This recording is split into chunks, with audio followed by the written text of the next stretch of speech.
Hello అందరికీ ఎలా ఉన్నారు? బాగున్నారా? నేనైతే చాలా బాగున్నా. ఈరోజైతే నేను బెండకాయ ఫ్రై చేసుకోవాలనుకుంటున్నా. దానికోసం ముందుగా ఒక కడాయి పెట్టి దాంట్లోకి ఆయిల్ వేసేసుకొని హీట్ చేసేసుకొని సన్నగా కట్ చేసిన బెండకాయ అందులో వేసేసి బాగా ఫ్రై చేసేసుకొని బాగా కలిపేసుకుందాం.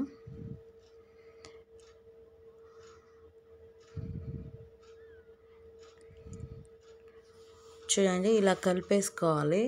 కొంచెం జిగురుగా ఉంది కదా, దానికోసమని ఒక 5 to 10 minutes ఇలా మూత పెట్టేయాలి. మూత పెట్టేసి 10 minutes తర్వాత ఓపెన్ చేయండి. మొత్తం జిగురు మొత్తం వెళ్ళిపోయి బాగా ఫ్రై అయిపోతుంది. ఇప్పుడు చూడండి, ఇలా కలిపేసుకుందాం. కలిపేసుకుని చూడండి, జిగురు మొత్తం వెళ్ళిపోయింది కదా. ఇప్పుడు దీన్ని ఒక ప్లేట్లోకి తీసేసుకోవాలి.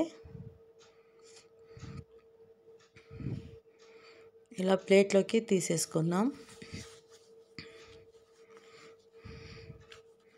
ఇలా మొత్తం ప్లేట్లోకి తీసేసుకున్న తర్వాత కడాయిలోకి కొద్దిగా ఆయిల్ వేసేసుకుందాం. ఆయిల్ వేసేసుకొని దాంట్లోకి కొద్దిగా ఆవాలు, కొంచెం కరివేపాకు, అలాగే సన్నగా కట్ చేసిన ఆనియన్స్ వేసేసుకొని ఫ్రై చేసేసుకుందాం.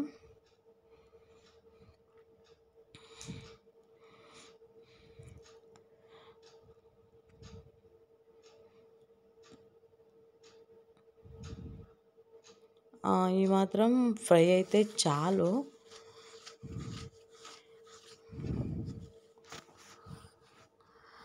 ఇప్పుడు సన్నగా కట్ చేసుకున్న టమాటో వేసుకోవాలి.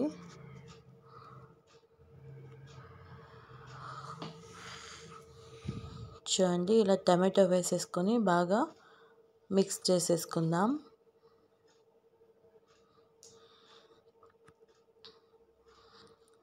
మిక్స్ చేసేసుకొని బాగా మెత్తగా ఉడికించుకోవాలి కదా, అందుకని మూత పెట్టేద్దాం ఒక 2 minutes. 2 minutes తర్వాత ఓపెన్ చేసేద్దాం. చూడండి, కొంచెం మెత్తగా బాయిల్ అయింది కదా, బాగా కలిపేసుకుందాం.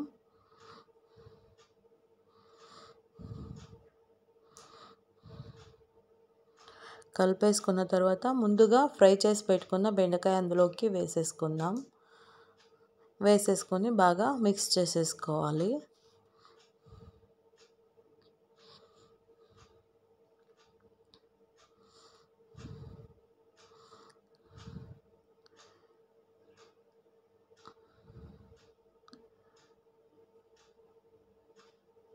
ఇలా మిక్స్ చేసేసుకున్న తర్వాత కొంచెం కారం, ఆ తర్వాత కావలసినంత సాల్ట్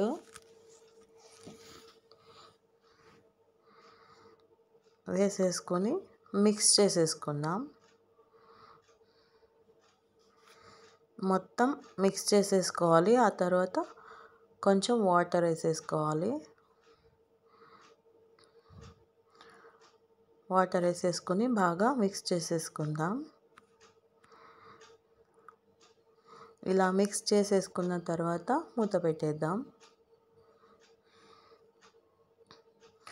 ఒక 10 minutes తర్వాత ఓపెన్ చేస్తే చూడండి, మనకి బెండకాయ ఫ్రై అయితే రెడీ అయిపోయింది. ఇదైతే నేను మా అమ్మమ్మ దగ్గర నేర్చుకున్నా. ఆవిడ ఇంకా చాలా బాగా చేస్తారు. నేనైతే ఇది నేర్చుకున్నా. నిజంగా టేస్ట్ అయితే చాలా బాగుంది. చేయడానికి సింపుల్గా ఉన్న ఒకసారి ట్రై చేయండి. టేస్ట్ అయితే అద్దిరిపోతుంది.